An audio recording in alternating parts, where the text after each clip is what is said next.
Hello, hey, hi, good day. That last video seemed to get a lot of attention. Like, a whole lot. That was pretty cool. I am here once again to yap about Monster Hunter for a short period of time. Today, we're talking about Monster Hunter Wilds, specifically where Monster Hunter Wilds gets its inspiration from. Even more specifically, we're talking about Monster Hunter 2 Dose. Strap in for some wild speculation and massive copium. Without further ado, I'm Mose, and this is whatever I decide to title the video. I don't know, the Dose video. Let's go. So to start with, a lot of people probably don't even know what Monster Hunter 2 is. It was never released in the West and was Japanese exclusive. It came out on the PlayStation 2 and was the direct sequel to the original Monster Hunter. Dose was by far the most ambitious game in the Monster Hunter series at the time, which isn't actually saying much, to be fair, since the only other games in the series were Monster Hunter 1, its expansion, Monster Hunter G, and Monster Hunter Portable, or you might know it as Freedom, which is just the condensed version of that game. It was fairly ambitious in general, though. It took place in the village of Jumbo and the online town hub of Dundorma. It boasted a huge roster of every monster from 1st gen, along with a significant amount of brand new monsters. It also introduced completely new classifications of monsters like the Carapacian and the Fang Beast, and expanded the Elder Dragon classification to look more like we know it as today, with the introduction of Kushala Daora, Chameleos, Teostra, and Lunastra. Dose added the Longsword, Gunlance, Hunting Horn, and Bow as playable weapons, significantly increasing the amount of playstyle options available to players. Along with all this, it also increased the mechanical complexity from what was previously established. The big unique features Dose is most well known for is the addition of day and night cycles and changing seasons. However, it also added things like armor upgrading and a more in-depth cooking system. Many of these things did not make it out of Dose in the same way, but their vestiges continue to influence the series to this day. Monster Hunter 2's emphasis with all its additions and changes were really on the idea of the game being a hunting simulation. You were meant to feel like you were fighting real animals in a real dynamic ecosystem and environment, and you had to deal with all the natural impacts of that for better or worse.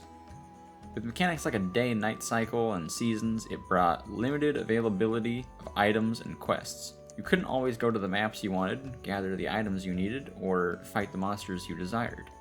You had to make do with what was available. The village allowed you to skip days and seasons for a cost, however in the online town hub, time was dictated by the server. So if it wasn't an opportune time for you, you'd just have to wait. The design was quite clever though, because you never felt like you were stuck waiting. There was always something to do. Most gear was pretty hard to craft. I mentioned armor upgrading earlier, but I don't mean with stones like in later games. Armor had their own whole upgrade trees that require additional parts and items. Even if that one monster you needed wasn't available right now, you probably still needed some other monster that is available, or some item you can gather. Alternatively, you could just go play mini-games in the tavern, or join someone else's quests in the meantime. Maybe a city siege, which popped up on a certain schedule, was active. City sieges, being limited events, created a really cool feeling that they were emergencies happening in real time. Like, all hands on deck, we need to repel this monster right now. I think more than anything, the most interesting thing about Dose is that all its mechanics came together to make every hunt feel like it was an adventure. You weren't just there to hunt the monster. Small monsters were threatening, so you had to take them out. There were also useful items to gather, so make sure you collect some. Many quests had sub-quests that asked you to complete other objectives, and so forth. You weren't just accepting a quest, you were heading out into the field on an expedition. I'm saying all this in past tense as if this is all from some bygone era that's no longer around, but you can actually go play all this easily if you know where to look. I've played Dose extensively in recent times. It holds up really well, and while it's a very different pace of game from what you might be used to later in the series, it has a ton of really fun features that make it feel unique. Anyway, back on topic. The cooking system. The cooking system in Dose is kinda crazy. You have to actually have the correct ingredients on hand to make a meal, meaning you have to go and buy or gather the stuff yourself, and then choose which ones you want to use to make the meal with. And the effects will depend on what you choose. Not only that, but the effects meal combos give you also depend on what season it is. Meals with really good buffs usually require rare or expensive ingredients. One of my favorite parts of this system is that in the online mode you can actually invite other players to your house and feed them a meal. You'll need the right amount of additional ingredients to feed each person, of course. There's not a whole lot to say about this really, I just think it's cool. You can massively debuff yourself and friends with the wrong combos, by the way. This is a bonus. Are you still with me? We're gonna get to a point here eventually. Let me cook. A lot of people might hear all this and be like, wow, that shit sucks, man. And you know, that's fair. Some people just want to fight the monster, and that's cool. The series has very clearly pandered more to that playstyle over time, and I doubt they're gonna backpedal on it much, if at all. I'm not here to tell you that what I like is best and something you should also agree with. I think Monster Hunter is at its best when it really tries to draw you in with its world and immersion, and it's hard to really sell that feeling without some friction.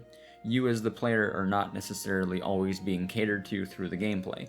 The game's world doesn't revolve around you. Things aren't always going to be convenient for you. There's a fine line to walk between feeling immersive and feeling tedious and frustrating. You might be expecting me to concede now that DOS doesn't quite nail that balance, but actually, no, it totally does. The devs clearly thought about all the mechanics in the game when they implemented them, and made sure you always had a recourse or solution for when things aren't going your way. A great example is the limited availability of resources. This is a mechanic that you interact with the most in the early game, but as you progress, you will gain access to shops that sell a lot of stuff. Like in both the village and town, there are certain times when you can just go and buy honey.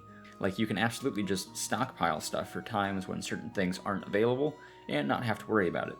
This not only lessens situations where frustration could happen, but also makes you put in a little bit of work, so it makes it feel like you've progressed to get to that point. So like, how does this relate to Wilds at all? I mentioned that at the start of the video. At the time of me making this, we're a few days away from the Tokyo Game Show, where I'm guessing we're going to get a flagship reveal and release date. You can call me a fool in the comments if I'm totally off on that, since this video is coming out after the event. Thus far, we only know a small amount of info about the game, but what we do know points to some interesting potential features and gameplay. We know for sure there's a seasonal and weather system that impacts the ecosystem. There appears to be 2 seasons, and then 1 weather effect for each biome, and these will influence the monsters that appear and the types of items and endemic life you can find. Sound familiar? There's also seemingly an emphasis on gathering ingredients for cooking and making meals manually in the field. Among other DOS-like features is how they show small monsters seem to have more of a role to play in the ecosystem and the gameplay. We've seen small monsters ganging up on big ones to take them down, and stuff like that. Bringing small monsters back to a more active role is really cool after being relegated to basically set dressing for the better part of 3 generations. There's also just the open world and the way monsters spawn into it. It's confirmed that there are no loading screens between zones, and monsters seem to just spawn into the map and then you go hunt them at your leisure. You don't have to accept a quest from a board like it used to be. This means that basically every time you leave the town, you'll feel like you're heading out on an adventure. The question is just how far they'll take it. It's no secret that DOS at the time was not very successful, and in fact a lot of fans of the series did not like the gameplay direction. If they went all in with Wilds and tried to make it just as harsh and full of friction, would modern audiences find it more palatable? The gaming landscape has changed a lot in the almost 20 years since DOS came out. There's been a huge surge of interest in very immersive RPGs, and a lot of new game design that makes those games work. Would a DOS-style Monhun game fit that niche and find a good audience? Personally, I would love if they went all in and really tried to take what they tried in DOS and basically gave it a modern revamp. Take it all to the extreme using today's tech and knowledge. However, I would be surprised if they did that. My answer to would this have an audience today is yes, but maybe not the Monster Hunter audience. I think there's absolutely a ton of people who would like a Wilds that, crushes you under the weight of the harshness of nature, but Monster Hunter's audience, which has largely been built up over 5th gen, would probably feel a little bit alienated by that, since 5th gen's games weren't like that at all. 5th gen was characterized by huge amounts of streamlining, accessibility, and simplification. What I'm talking about would basically be a complete reversion of that. It's not out of the question, though. Monster Hunter has done massive gameplay changes from game to game before. Freedom 2 and Freedom Unite are completely different games despite being the portable counterpart to DOS. Underwater combat was a huge game changer in 3rd gen, and yet even within that generation, Portable 3rd decided to forego that very mechanic. 4th gen ditched underwater entirely in favor of previously unseen levels of verticality in maps, and Generations completely shook up the combat gameplay of the series with styles and hunter arts. And we all know how truly gargantuan the move from 4th gen into 5th gen was. Monster Hunter is a series that's always trying new things and looking to the past for things it can improve on, and it's not afraid to suddenly change direction. Other timeline mo's coming in to pad the video timeout and say that I was actually sorta wrong.